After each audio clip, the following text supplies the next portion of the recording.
Good morning, children. Today we are doing the poem. We are learning the poem Scratching the Tiger's Back. Students, it is very clear from the title that this poem is telling about something about tiger. Okay. And this is written by Keki and Daruwala. You can see here on the last, the name of the tiger is given Kiki and Daruwala. Let's read about the poet. Kiki and Daruwala is a poet and short story writer who was born in Lahore, now in Pakistan. कहाँ पे जन्म हुआ था इनका? लाहौर में, जो कि अब पाकिस्तान में है.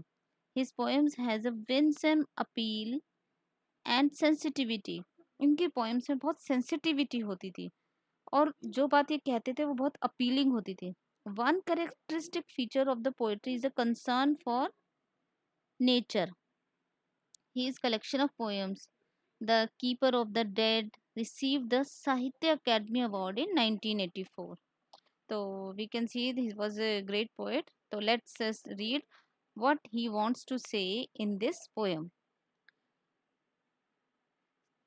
Regrettably, the tiger is known for fierce attack, but there are days when the tiger says, "Come here and scratch my back." Here the poet says, regrettably. I have also written the word meanings for you for the difficult word meaning. Unfortunately, the tiger is known for dangerous attacks. Fierce attacks means dangerous. जैसा कि हम जानते हैं कि tiger को लोग कैसे पहचानते हैं, उसके डेंजरस अटैक्स के थ्रू, कि भाई टाइगर बहुत डेंजरस होता है, वो डेंजरस अटैक्स करता है. But there are days when the tiger says come here and scratch my back. यहाँ पर पोइट क्या कहना चाहता है कि that there are times when tiger wants ki to come and scratch his back. When the tiger says tiger wish that someone can come and scratch his back, कि भाई कोई आए और उसकी बैक को स्क्रैच करे. his moods vary with will. अब tiger का जो मूड होता है कैसे चेंज होता है? उसके फूड के अकॉर्डिंग. ठीक है, very. Very means change. His mood change with meals, यानी उसने लंच किया नहीं किया, फूड लिया नहीं लिया, उसके अकॉर्डिंग चेंज होता है. At times the tiger is not charge with electricity. Charge with electricity here it means full of energy. भाई कई बार ऐसा टाइम भी आता है कि टाइगर डजेंट फील एनर्जेटिक, वो एनर्जेटिक फील नहीं करता. His blood isn't that hot. उसका जो ब्लड होता है वो उतना गर्म नहीं होता. मतलब वो जो टाइगर है he is not full of anger, वो एंग्री नहीं होता. He feel so lazy that he lazes. वो इतना लेजी फील करता है that he wants to take rest. यहाँ पोइट कहता है there are times when even a tiger wants to laze around and have someone scratch his back. His mood often depends upon whether he had his meal or not. Okay, when he is hungry, he is active and has the energy to go out in the forest and hunt for his prey. But there are times when he has already eaten, his stomach is full, and he is not eager to attack. Okay, I hope it is clear कि भाई कई बार उस energetic नहीं होता. Energetic वो कब होता है? जब वो भूखा होता है और वो फॉरेस्ट में जाकर अटैक करके अपना खाना खाना चाहता है. ही फील सो लेजी. कई बार ऐसा होता है भाई वो लेजी फील करता है और wants to take rest. Stays put. वो अपने आप को साइलेंट रहता है, यानी वो किसी को कुछ नहीं कहता. स्टेज पुट, शांत बैठा रहता है. Doesn't go places. ऐसे टाइम में वो अलग अलग जगह पर नहीं जाता. His stripes don't blaze. उस टाइम उसके शरीर पर दिखने वाली जो स्ट्राइप्स हैं, ये जो ब्लैक एंड गोल्ड लाइंस होती हैं, ये स्ट्राइप्स वो शाइन नहीं करती है. His skin doesn't glow. उसकी स्किन भी डल लगती है हमें, looks dull. He feel so lazy that time and the afternoon and the winter sun turn slow.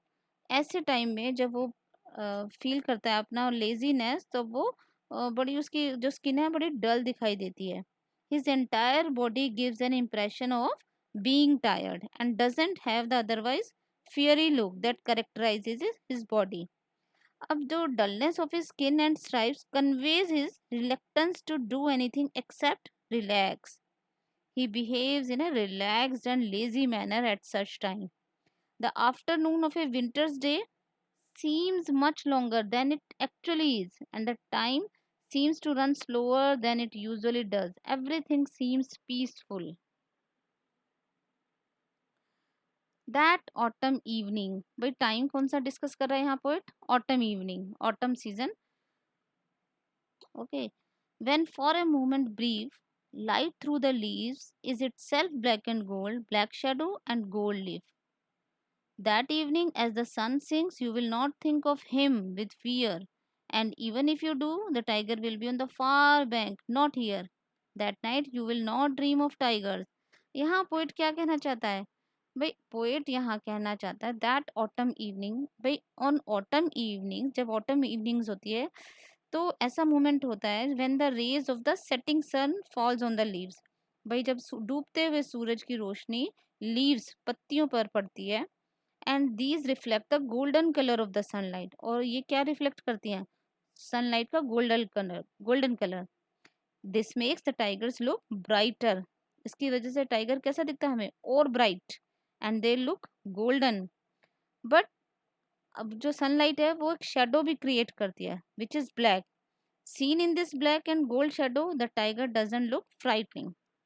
यहाँ पोइट कहता है कि जब ऑटम इवनिंग होती है तो थोड़ी देर के लिए, फॉर अ मोमेंट ब्रीफ, मतलब थोड़े टाइम के लिए, short time, light through the leaves, leaves में से जो लाइट रिफ्लेक्ट होके आती है सनलाइट की, is it self black and gold, वो भी ब्लैक एंड गोल्ड होती है, लेकिन ब्लैक शेडो भी दिखाई देती है और गोल्डन लीफ दिखाई देती है।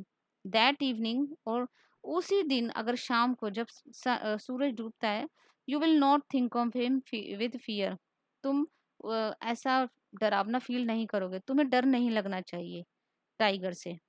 And even if you do, अगर तुम्हें डर लगता भी है, the tiger will be on the far bank, tiger बहुत दूर होगा, नॉट हियर, तुम्हारे आसपास नहीं होगा। That night you will not dream of tigers, और उस रात तुम्हें टाइगर का कोई सपना भी नहीं आएगा। उसी पर्टिकुलर ऑटम इवनिंग की बात कर रहे हैं, that night means particular autumn evening जिसकी हम बात कर रहे हैं, उस दिन तुम्हें उसका कोई सपना भी नहीं आएगा। As a print of black daggers and gold daggers, भाई ये डैगर्स तो क्या होता है? ये तो हथियार होता है, एक stabbing weapon use to cut to war in wars, भाई जिस जो हमें किसी को मारने के काम आता है, स्टैब करने, हत्या करने के लिए। ब्लैक डैगर क्या होता है? एविल डैगर, बुरा, और गोल्ड डैगर गुड डैगर। तो यहाँ पे ऐसा कह रहे हैं पोएट कि तुम्हारे सपने में उस दिन टाइगर का नहीं आना चाहिए, जैसे कि वो ब्लैक और गोल्ड एक हथियार दिखाई दे रहे हैं, कि हथियारों की तरह वो तुम्हें सपने में नहीं दिखाई देना चाहिए। And even if you does enter your dreams, और अगर फिर भी वो तुम्हारे सपने में आ जाता है, he will do so softly, वो हर चीज बड़े आराम से करेगा, मतलब तुम्हें वो बिल्कुल हार्मलेस होगा।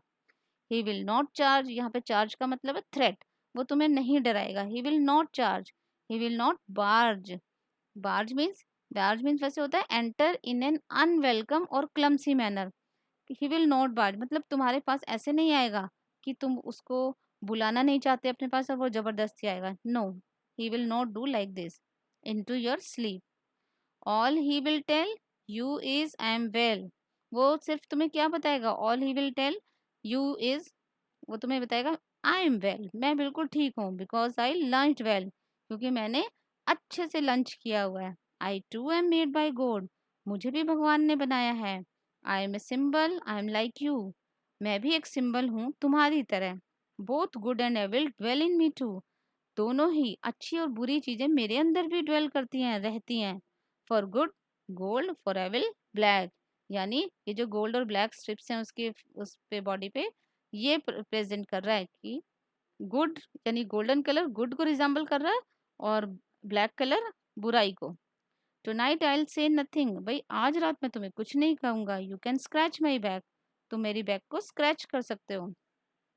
तो यहाँ पोएम कहता है इफ आउट ऑफ फियर, अगर तुम्हें फिर भी सपना आता है, वो तुम्हें नहीं डराएगा, ना ही वो तुम्हें मारने की कोशिश करेगा। वो तुम्हारे अगर सपने में आ गया तो वो गुर्राएगा भी नहीं। He will not roar, he will not disturb your peaceful sleep. All he will say is that he is fine because he has had a good meal in the afternoon, and so he is not looking for more meat. He will explain that he is just another creature created by God, like all of us. Just as everyone has both bad and good qualities in them, the tiger is also a combination of both good and evil, depicted by his gold and black stripes. He assures us that tonight he will not harm anyone. With this assurance, He announces that we can scratch his back in order to make him feel good. So, this is all about the poem. I hope the poem is clear to you all. Thank you. Have a nice day.